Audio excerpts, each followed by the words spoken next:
classmates. Today I would like to take an opportunity to speak to you on a subject you may be familiar with or will eventually become familiar with.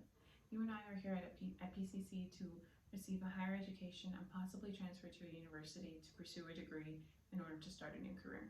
But I think you and I can both agree that that degree is going to be quite expensive. Not only in the US are we experiencing a student debt crisis, but the current pandemic is making matters much worse.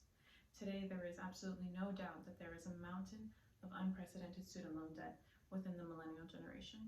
Although student loan debt is a modern political issue, its rooted cause stem from a history of racial inequality in this country. So today I would like to urge you to support and advocate for the governmental forgiveness of student loan debt.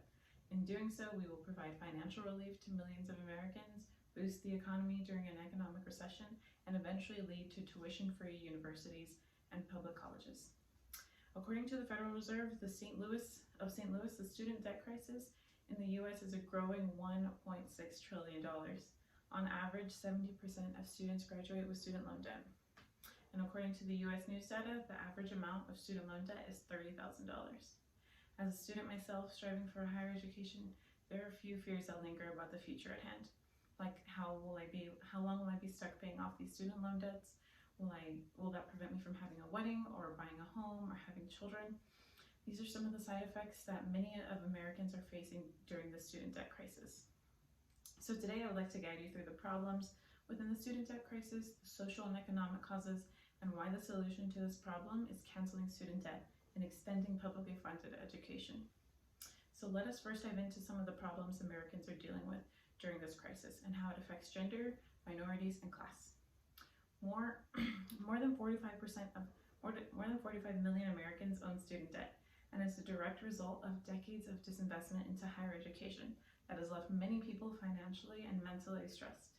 Even before the global pandemic took us into an economic recession, the gender wage gap and the racial wealth gap is still making it harder for students to pay off their student loan debt. According to the 2020 analysis, revealed that women make up 2/3 of the student debt, adding up to $929 billion. 34% of women overall and 57% of Black women who are paying off their student loan debts report being unable to meet their essential expenses this year.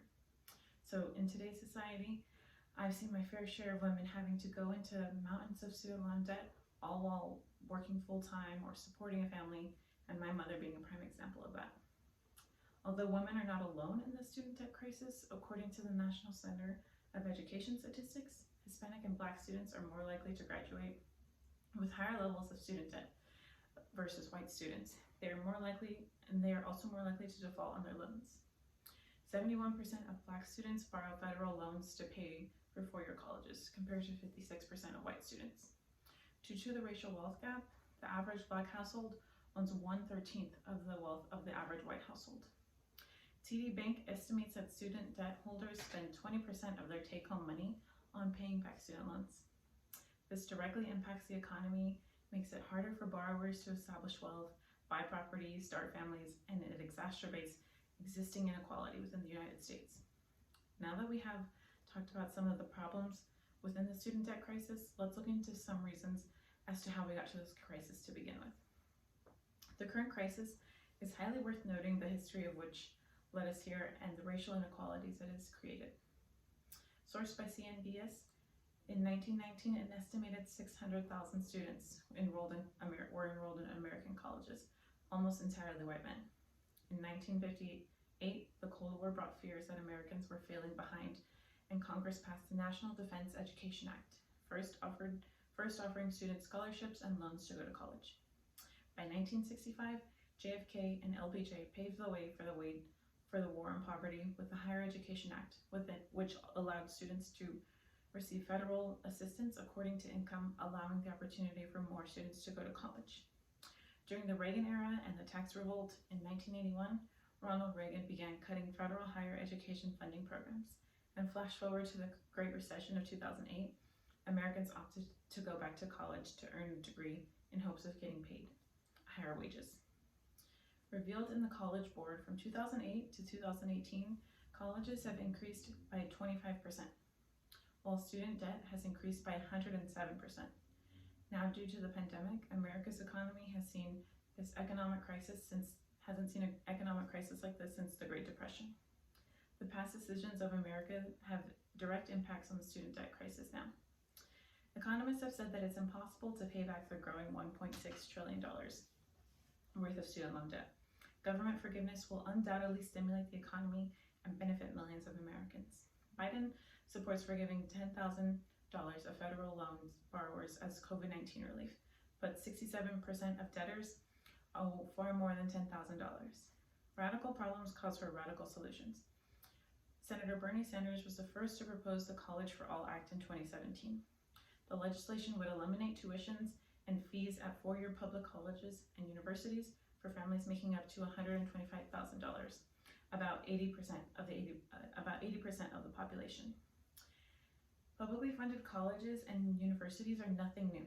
Many countries in Europe and around the world offer them, and in 11 states here in the US already offer that opportunity. In 2017, San Francisco became the first US city to make free community college to San Francisco residents. And of course, this would be the federal and state tax dollars at work here, but if we think about how much of our taxes go towards militarization and funding prisons, we would only benefit as a society from allocating some of those funds towards higher education and learning. Today, having a college degree is almost like having a high school diploma. It's nearly expected of us all. We are told to get the degree, to get the well-paying, secure job, only to spend 10 to 20 years later shackling to paying off that degree. Even a bachelor's degree does not seem to be cutting it anymore. Most people return to school to get a master's degree to set them apart from the global competitive society. It is no surprise that in a capitalist society, colleges are acting more like businesses and treating students more like customers.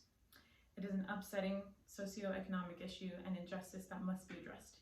Universities at the core should be about social mobility, critical thinking, self-development, and lifelong learning knowledge. If we in the American society started allocating and prioritizing funding towards education and paying our teachers what they deserve, I think the result would be something so drastically noticeable in addressing so many issues within this country. So today, we've discussed the crushing effects of student loan debt, who it affects disproportionately, the causes that have led us to this crisis, and some governmental solutions. I would highly encourage you all to support the forgiveness of student loan debt and urge our politicians and leaders to support federal funding higher education systems. Reach out to your local members of Congress, attend local forums, and begin work within your own communities and encourage each other to do the same. Our voices together have power, so let's be loud enough for everyone to hear. Thank you.